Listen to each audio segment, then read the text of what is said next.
میں اکثر رات کو آوارہ گردی کرنے نکل جاتا اور دیر سے گھر آتا۔ ایک رات میں گھر آ رہا تھا کہ ویران سڑک پر ایک لڑکی دلہن کے لباس میں بھاگی جا رہی تھی۔ اسے دیکھ کر میرے دل میں شیطانی خیال آیا۔ میں اس کی مدد کے بہانے اسے اپنے گھر لے آیا اور پھر اس کی ایک نہ سنی، مگر صبح میرے ہوش اٹھ کے رہ گئے کیونکہ اس لڑکی نے میرے قدموں میں بیٹھی کچھ ایسی فرمائش کی جسے سن کر منہ میں سگریٹ دبائے میں ایک گانا گنگناتا ہوا سڑک پر چلتا جا رہا تھا۔ رات کو تقریباً 1 بجے کا وقت تھا۔ سڑک ویران اور سنسان تھی۔ سگریٹ لبوں میں دبا کر دھوئیں کا مرغولا میں ہوا سے شامل کر رہا تھا کہ جب مجھے ایک اجانب سے ایک نسوانی آواز سنائی دی۔ میں نے پیچھے پلٹ کر دیکھا لیکن سوائے میرے مجھے سڑک پر کوئی بھی دکھائی نہیں دیا تھا۔ مجھے لگا شاید یہ صرف میرا وہم ہے۔ میں 2 راتوں سے سکون سے سو نہیں پایا تھا، صرف اور صرف اسی لیے کہ میں جوئے میں ایک بہت بڑی رقم ہار چکا تھا۔ سگریٹ پر سگریٹ پھونکنے کی وجہ سے میری طبیعت بھی بوجھل ہو چکی تھی اور نیند تو آنکھوں سے کوسوں دور ہو چکی تھی۔ مجھے لگا شاید یہ میری صرف غلط فہمی ہے کہ جہاں پر تو کسی کا نام و نشان تک نہیں تھا۔ میں نے ایک مرتبہ پھر اپنے قدم آگے بڑھانا شروع کر دیے۔ کچھ ہی دوری پر میرا فلیٹ آنے والا تھا۔ ابھی میں آگے بڑھ ہی رہا تھا کہ مجھے ایک لڑکی کے چلانے کی آواز آئی۔ وہ آواز ایسی تھی کہ پورے وجود میں سنسنی کی لہر دوڑ گئی۔ میں نے ایک مرتبہ پھر اپنے چاروں اطراف میں دیکھا، گھبرا کر کہنے لگا کون ہے، لیکن ایک مرتبہ پھر بالکل خاموشی چھا گئی۔ اچانک میری چھٹی حس مجھے اشارہ دینے لگی کہ یہاں پر کوئی ماورائی مخلوق تو نہیں جو مجھے تن تنہا دیکھ کر ایسا کر رہی ہو۔ اس خیال کا آنا تھا کہ میں تیز تیز قدم اٹھا کر جانے لگا۔ نہ بندہ تھا نہ بندے کی ذات۔ میں نے بھاگنا شروع کر دیا۔ ابھی میں بھاگتے ہوئے جا ہی رہا تھا کہ تبھی جھاڑیوں سے بھاگتی ہوئی ایک لڑکی مجھ سے آ کر ٹکرائی۔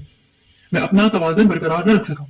وہ لڑکی میری باہوں میں آ چکی تھی اور پھر ہم دونوں ہی سڑک پر گردش کر چکے تھے۔ میں نے آنکھیں کھول کر دیکھا تو دلہن کی طرح سجی وہ لڑکی میرے پاؤں میں تھی، اس قدر خوبصورت اور جوان کہ میں تو بیسٹ اسے نظریں اردو نہ اٹھا پایا۔ کہانیوں کے لیے وہ میری ہمارے پاؤں کے چینل گہرے کو میں مزید تنگ سبسکرائب ہونے لگی۔ کریں اور وہ بیل لڑکی میری آئیکن کو پاؤں میں دبائیں مچلنے لگی۔ تاکہ ہماری میں بھی آنے ہوش کی والی دنیا میں ویڈیو واپس لوٹا اور سب اسے سے چھوڑ دیا۔ پہلے آپ تک وہ پہنچے۔ جلدی سے اٹھ کھڑی ہوئی تھی اور میں بھی اٹھ کر اپنے کپڑے جھاڑنے لگا۔ یہ آفت اچانک کہاں سے مجھ پر نازل ہو چکی تھی؟ لڑتا پیر ایک نظر اس کے وجود پر دوڑائی۔ اس نے عروسی لباس پہن رکھا تھا لیکن رو رو کر اس کا میک اپ خراب ہو گیا تھا۔ روتے ہوئے میرے آگے ہاتھ جوڑ کر کہنے لگی پلیز میری مدد کر دیں۔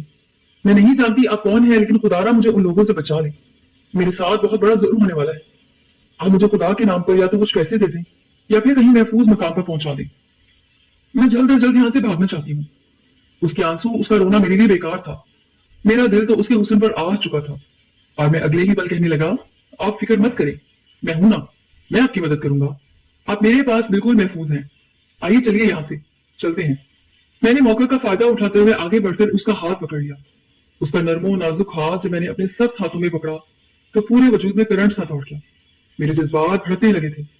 بس نہیں چل رہا تھا کہ ابھی اس کی نرم و نازک کمر کو اپنے ہاتھوں میں لے کر اسے اپنے وجود کے ساتھ جوڑ لوں اور بس سب کچھ بھول جاؤں۔ وہ لڑکی رو رہی تھی، اس کا پورا وجود کپکپا رہا تھا، نہ جانے کہاں سے بھاگتی ہوئی یہاں تک پہنچی تھی۔ اور میں نے بھی مزید دیر نہ کرتے ہوئے اس کا ہاتھ تھاما اور کہنے لگا کہ چلو میرے ساتھ، میرے ہوتے ہوئے تمہیں کوئی کچھ نہیں کہہ سکتا۔ جتنی لگائی بجھائی ہو سکتی تھی اور جس طرح سے میں اسے متاثر کر سکتا تھا میں اسے کر دیا تھا۔ میں اسے اپنے فلیٹ میں لے کر آیا اور فلیٹ میں جیسے ہی اس نے قدم رکھا فرش پر گر کر کانپنے لگی۔ وہ رو رہی تھی، اس کا سانس اکھڑ رہا تھا۔ میری نظر اس کے پیروں پر گئی تو اس کے پیر زخمی تھے، یہاں پر کہیں کانٹے بھی چبھے ہوئے تھے۔ ایک پل کو مجھے اس لڑکی پر بہت ترس آئے گا۔ اس کے ساتھ شاید گھر والوں نے زبردستی شادی کروائی تھی اور یہ بھاگ گئی تھی۔ مجھے تو فی الحال ہی کہانی سمجھ آئی تھی۔ اس کے بازو پر بھی زخم دکھائی دے رہے تھے۔ سفید شفون لہنگا میں اس کے دودھ کے رنگ جیسے بازو مجھے مزید مچلنے پر مجبور کرنے لگی۔ میں جلدی سے کچن میں گیا اور پانی کا گلاس اسے لا کر دیا۔ وہ پانی پی رہی تھی لیکن آدھا پانی اس کے منہ سے باہر گر رہا تھا جو اس کے منہ سے ہوتا ہوا گردن اور پھر اس کے لہنگے کو بھگو گیا۔ پانی کے قطرے جہاں جہاں جا رہے تھے میری نظریں بھی ساتھ ساتھ ہی سفر کر رہی تھی، لیکن میں اس لڑکی کو شک میں بھی نہیں ڈالنا چاہتا تھا، اس لیے میں نے جھٹ سے اپنی نظریں اس کے وجود سے بدل دی۔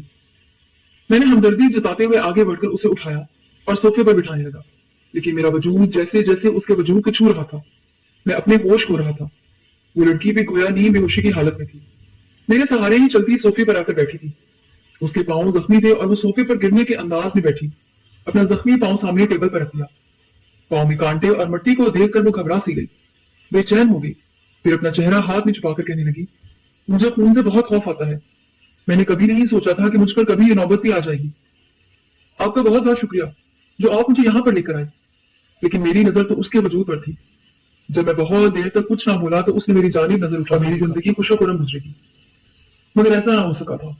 جیسے ہی میں گھر آیا مجھے لگا میرے استقبال کے لیے وہاں پر گھر کے سارے افراد موجود ہوں گے، مگر نہیں، میں گاڑی سے اترا تو وہ دونوں آگے بڑھ گئے. مجھے ملازمہ نے گھر کے اندر لے آئی. میں آس پاس دیکھنے لگا, تبھی دو لڑکیاں جو میری ہم عمر تھی بھاگتی ہوئی باہر آئیں. وہ شخص کہنے لگا کہ لو بیٹا, میں تمہارے لیے ٹوائے لے آیا ہوں. تم دونوں چاہتی تھی نا کہ تم دونوں کے لیے تم جیسا ہی ایک ٹوائے آ جائے جو کہ بالکل انسان ہو اور تم اس کے ساتھ خوب کھیل کود سکو. لو بیٹا, میں تم لوگوں کے لیے کھلونا لے آیا ہوں.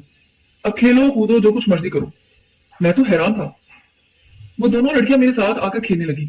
میں اس میں بھی راضی تھا, ان کے ساتھ مخلص رہا, لیکن کچھ ہی دیر بعد انہوں نے مارنا شروع کر دیا.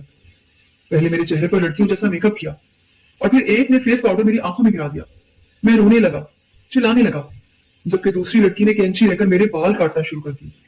میری آنکھیں سوج چکی تھی, انفیکشن ہو گیا. میں روتے ہوئے اس شخص کے پاس گیا اور کہا, اور بابا کہہ کر اس کے ساتھ لگ گیا. وہ کہنے لگا, دیکھو بہنوں نے میرے ساتھ کیا کر دیا. لیکن میرے باپ نے تو الٹا مجھے ہی تھپڑ دے مارا تھا. کہنے لگا, شٹ اپ, میں تمہارا باپ نہیں ہوں, میری صرف 2 ہی بیٹیاں ہیں. تمہیں تو میں اس لیے لایا ہوں تاکہ تم میری بیٹیوں کا دل بہلا سکو, اور خبردار کوئی رشتہ اجاگر کرنے کی کوشش کی تو. وہ شخص بھی مجھے دھکار کر جا چکا تھا.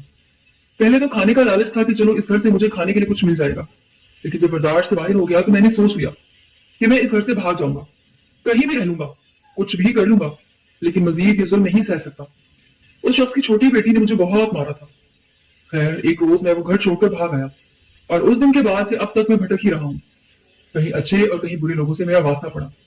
یوں میں کام بھی کرنے لگا, لیکن اپنے پیسے اپنی عیاشیوں میں اڑانے لگا. مجھے کوئی روکنے ٹوکنے والا نہیں تھا. اپنی مستی میں مگن تھا, اور اس سے پہلے کتنی ہی لڑکیوں کے ساتھ غلط تعلقات بھی قائم کر چکا تھا, اور بس یہی زندگی تھی. اور یہ سب کچھ کر کے مجھے بہت سکون ملتا تھا.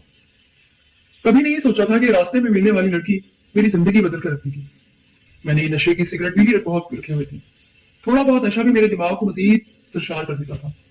جب وہ لڑکی مجھے ملی تھی تو میں جانتا ہی تھا کہ یہ ایک شریف اور عزت دار تمہاری لڑکی مجھے نصیب ہو ہی نہیں سکتی, کیونکہ مجھ جیسے آوارہ لڑکے کے ساتھ آخر کون اپنی بیٹی بہنا پسند کرے گا. پھر جب یہ لڑکی مجھے ملی تو سوچ لیا کہ کیوں نہ ایک رات کی دلہن ہی صحیح, اس کے ساتھ کچھ وقت گزار لوں, کون سا یہ میرا کچھ بگاڑ کے گی. یہی سوچ کر میں اس کے قریب آیا تھا اور اسے چھونا شروع کر دیا. کچھ دیر پہلے جو اس کی آنکھوں میں میرے لیے اعتبار تھا, وہ اعتبار ختم ہو گیا. وہ میرا ہاتھ جھٹکنے لگی اور مجھے خود سے دور کرنے لگی. لیکن کہاں میں اور کہاں وہ دبلی پتلی چھوٹی موئی سی لڑکی. میں نے اسے بازو سے پکڑ کر دبوچا اور کمرے میں لے جانے لگا. وہ چلا رہی تھی, کہنے لگی, میں آپ کو ایسا تو نہیں سمجھتی تھی, میں تو آپ سے مدد مانگ رہی تھی. آپ کو میرے لیے مسیحا اور فرشتہ ہو. خدا را اپنے آپ کو میری نظروں میں مت گراؤ, میں یہاں سے چلی جاؤں گی, مجھے کچھ مت کرو. لیکن میں کہاں سننے والا تھا. میری نظر میں اس کے احساسات, اس کے آنسو کوئی معنی نہیں رکھتے تھے. میں نے اس روتی ہوئی لڑکی کو بیڈ پر پلٹا اور اس کے سر پر موجود دوپٹے کو اس سے چھینا, اور اس کے سر پر سلیقے سے بال بنے ہوئے جو تھے ان کو کھینچنے پر اس کے بال بکھرتے چلے گئے. وہ رونے لگی, بستر سے سرک کر دوسری طرف جانے لگی. میرے آگے اس نے ہاتھ جوڑ دیے تھے, کہنے لگی, میں آپ کے قدموں میں گرنے تک تیار ہوں, پلیز میری عزت پر ہاتھ نہ ڈالیں. میرے پاس عزت کے علاوہ اور کچھ نہیں بچا. میری حالت پر رحم کریں. آپ کی بھی تو کوئی بہن ہوگی, ماں ہوگی, پلیز ان کے صدقے میں ہی مجھے معاف کر دیں. میں تو گویا جانور بن چکا تھا. یہ سوچنے لگا کہ اگر یہ لڑکی میرے ہاتھ سے چلے گی تو میں ساری زندگی پچھتاتا رہوں گا. میں کہنے لگا, کون سی ماں, کون سی بہن, ارے میں اکیلا ہوں, مجھے آخر تم پر رحم کیوں آئے گا, تم میری لگتی کیا ہو. اتنا کہہ کر میں آگے بڑھا, اور پھر اس کے بعد جو کچھ ہوا اس کی ساری مزاحمتیں ضائع کی تھی. وہ روتی رہی, مجھے خود سے دور کرتی رہی. لیکن پھر ایک وقت ایسا بھی آیا کہ جب وہ بالکل مجھے اندر ہی اندر شرمندگی سی ہو رہی تھی. میں اس حسین لمحے کو یاد کرنا چاہتا تھا, لیکن بار بار اس کی روتی ہوئی آواز, اس کے بندے ہاتھ, اس کی منتیں یاد آ رہی تھی. وہ کیسے میرے آگے ہاتھ جوڑ کر اپنی عزت کی بھیک مانگ رہی تھی, اور میں کیسے فرعون بنا اسے اپنی سلطنت سمجھ کر اس کے ساتھ غلط کر رہا تھا. اس نے تو یہ بھی کہہ دیا تھا کہ اس کے پاس سوائے عزت کے کچھ بھی نہیں ہے, لیکن میں نے اس کے ساتھ کیا کیا تھا. یہ سوچ سوچ کر میں اپنا چہرہ اپنے ہاتھوں میں لے کر گہری سانس خارج کرنے لگا. جیسے ہی کمرے سے اٹھ کر باہر آیا تو سامنے کا منظر دیکھ کر میں ایک پل کو رکا تھا, کیونکہ وہ لڑکی سامنے فرش پر ہی ایک طرف بیٹھی تھی. خون کے قطرے آس پاس گرے ہوئے تھے. وہ فرش پر بیٹھی اپنے اسی لباس کے کونے سے اپنے پاؤں کے زخم صاف کر رہی تھی. اس کی آنکھوں میں آنسو تھے. ابھی بھی وہ رو رہی تھی, آنکھیں کافی سوجی ہوئی تھی. مجھے کھڑا دیکھ کر اٹھی اور میری طرف آنے لگی. مجھے لگا تھا کہ وہ اب تک جا چکی ہوگی, یا پھر میرے آس پاس بیٹھ کر مجھے باتیں سنائے گی, مجھے بددعائیں دے گی, اور وہی ایموشنل بلیک میلنگ جو کہ اکثر لڑکیاں کی کرتی ہیں. میں سب کے لیے تیار کھڑا تھا. میں نے اپنے ہاتھ سینے پر باندھے تو وہ میرے پاس چلی آئی.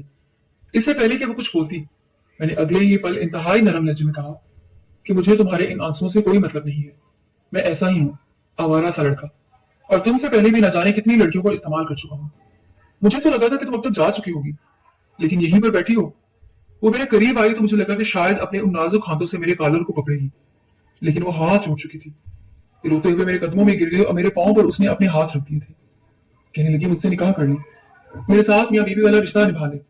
اس دنیا میں آپ کے علاوہ میرا کوئی نہیں ہے اور نہ ہی میں کسی کو جانتی ہوں. پلیز مجھے اپنے اسی گھر میں رکھ لیں، میرے ساتھ شادی کر لیں. میں کل رات سہنے والی ساری اذیتیں آپ کو معاف کر دوں گی. اس لڑکی کی باتیں تو میں حیرت سے سن رہا تھا. مجھے تو اس بات کی حیرت تھی کہ لڑکی میرے بارے میں ایسا سوچ بھی کیسے سکتی ہے. اس وقت میرے ذہن پر آوارہ پن ہی سوار تھا. مجھے اس کے آنسو سے رونے سے اور اس کے نکاح کرنے میں کوئی دلچسپی نہیں تھی.